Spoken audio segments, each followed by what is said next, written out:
एक समय की बात है। विनायक नगर नामक गांव में 65 साल की एक औरत लीलावती रहती थी। वह अपने 2 बेटों और उनके परिवारों के साथ रहती थी। वह एक ही घर में रहते थे।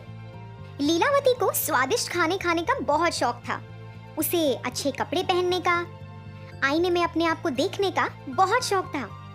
जब उसके बेटे काम पर निकल जाते, उसकी बहुएं अपने काम में व्यस्त हो जाती, मगर लीलावती को इस बात की कोई परवाह नहीं थी। बड़ी बहू, ओ बड़ी बहू, इधर आओ जरा। जी जी माँ, बोलिए। अरे क्या तुम मुझे वो गिलास दे सकती हो जिसमें पानी रखा हुआ है? लीलावती बहुत आलसी थी। अपने बाजू में पड़ा हुआ गिलास भी वह उठा नहीं सकती थी। वह हर बार ऐसे ही करके किसी ना किसी को बुलाती और उन्हें परेशान करती। उसकी बहुएं उसका कहना तो मान लेती थी, मगर वह भी बहुत परेशान रहती थी, क्योंकि उसे खाने का बहुत शौक था। जब अच्छा पकवान पकता था तो वह खुद रसोई घर में जा क्या पक रहा है। अरे बहू सुनो, तुम क्या पका रही हो? खुशबू तो बहुत अच्छी आ रही है। फिर जब लीलावती की बहुओं ने खाना बना लिया तो वह इंतजार करती थी कि वह रसोई से बाहर कब आएंगी। वह रसोई में जाकर सभी पकवान देखती थी, एक एक करके उन्हें सूंघती थी और फिर कटोरी में सामान भरकर चुपचाप अपने कमरे में चली जाती थी। भोजन के समय बहुएं पहले सबको खाना परोसती थी, मगर जब उनकी बारी आती तो खाना कम पड़ जाता था। उन्हें पता ही नहीं था कि खाना कम कैसे पड़ जाता है। कभी कभी तो उनके पति उन्हें गुस्सा भी करते थे कि क्यों उन्होंने सही मात्रा में खाना नहीं बनाया है।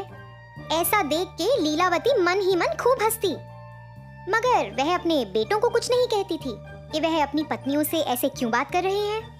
फिर एक दिन लीलावती के बेटे बाजार से कुछ मिठाइयाँ लेकर आए और वो मिठाइयाँ उन्होंने अपने लीलावती से तो रुका ही नहीं गया। वह अपने पोते पोतियों के पास आई और मिठाई का डब्बा उनसे ले लिया।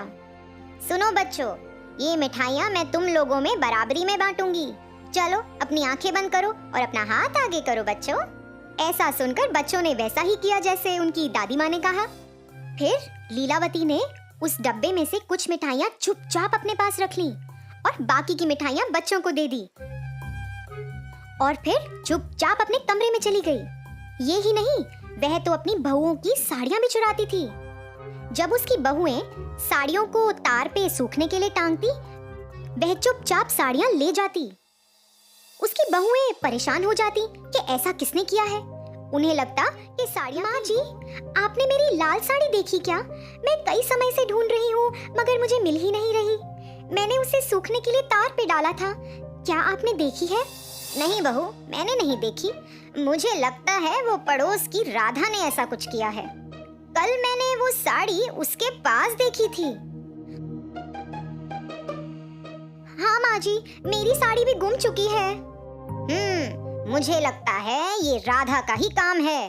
तुम दोनों को उसके पास जाकर बात करनी चाहिए। ऐसा बोलकर उसने अपनी बहुओं को बहकाया। जैसा उनकी सास ने कहा, वह दोनों अपनी पड़ोसी राधा के पास गईं और लड़ने लगीं। राधा की तो कोई गलती ही नहीं थी और उन्हें लड़ता देख लीलावती दूर से हंसने लगी। इनको तो पता ही नहीं चलेगा कि ये मैंने किया है। देखो कैसे लड़ झगड़ रही हैं। लीलावती ऐसे ही अपने परिवार में सबको। एक दिन जब वह खाना खा रही थी, लीलावती को बहुत खुशी हुई ये जानकर कि अगले हफ्ते दशहरा आ रहा है और वह चाहती थी कि सब लोग नए कपड़े खरीदें। जी माँ, हमें कपड़े खरीदने चाहिए और हाँ, अभी सासू माँ भी आ रही हैं, तो क्या आप उनके लिए भी कपड़े खरीद लेंगी? वह दशहरा मनाने आ रही हैं। यह सुनकर लीलावती नाराज हो गई। उसे जलन मच रही थी कि वह क्यों आ रही है। आने दो उसे, मुझे पता है यहाँ से उसको कैसे भगाना है। अगले दिन लीलावती अपने कमरे से बाहर आई और उसने अपने बेटों और बहुओं को किसी का इंतजार करते हुए देखा। वह सब वरांडे में खड़े थे। हे भगवान, देखो कैसे ये लोग उसका इंतजार कर रहे हैं। क्या इन्होंने मेरा इंतजार ऐसे किया है कभी? हे भगवान। फिर लीलावती के बड़े बेटे की सास वहां पधारी और जैसे ही वह अपनी गाड़ी से उतरी, बच्चे भागे दौड़े उनके पास गए। पुष्पा बच्चों के लिए और बाकी सब के लिए कई उपहार लाई थी। वह बच्चों के लिए खिलौने, साड़ियां लाई थी। पुष्पा ने लीलावती को भी एक सुंदर सा बस्ता भी दिया। लीलावती ने वह बस्ता तो कबूल किया और चुपचाप अपने कमरे में चली गई और फिर बाहर आई। बाहर आकर उसे स्वादिष्ट खाने की सुगंध आई तो वह सोचने लगी कि बहुत कुछ बना है, मगर उसे जलन भी मच रही थी। ये देखो, इन बहुओं ने मेरे लिए कभी इतने सारे स्वादिष्ट पकवान बनाए हैं, अभी मैं इनको मजा चखाती हूँ।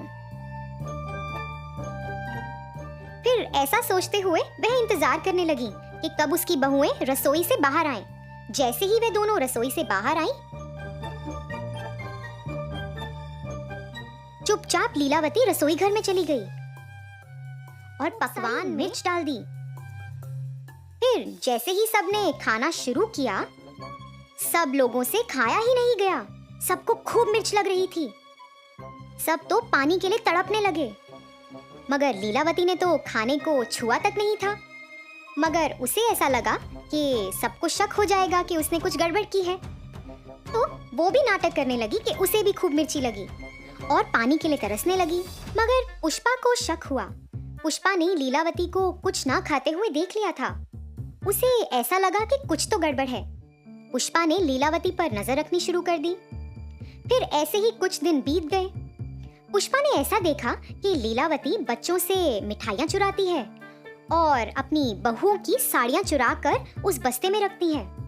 उसने यह भी देखा कि वह चुपचाप रसोई में जाके सब्जियां कटोरी में भरकर चुपचाप अपने कमरे में आ जाती है। दिनों में पुष्पा को लीलावती के बारे में बहुत कुछ पता चला।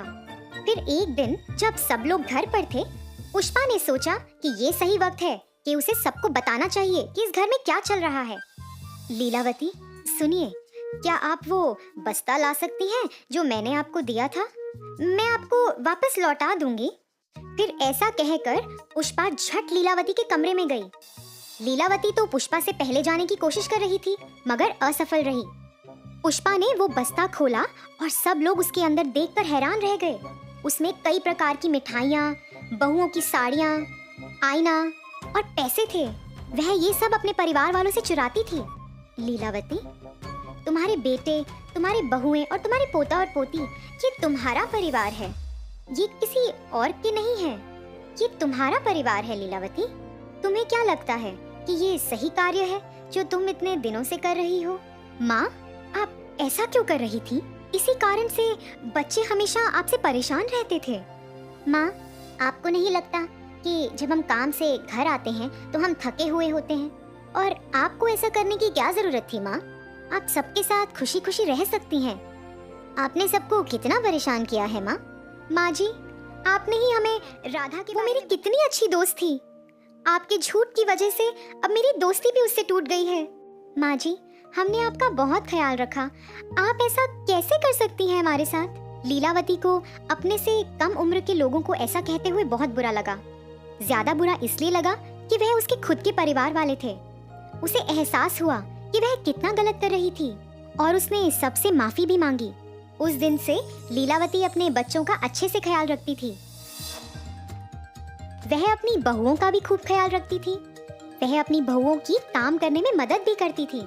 ऐसा सब देखकर पुष्पा भी बहुत खुश हुई कि उसके रहते रहते लीलावती का हृदय परिवर्तन हुआ। तो बच्चों, इस कहानी से हमें ये सीख मिलती है कि हमें अपने पास मौजूद जिंदगी से संतुष्ट रहना चाहिए।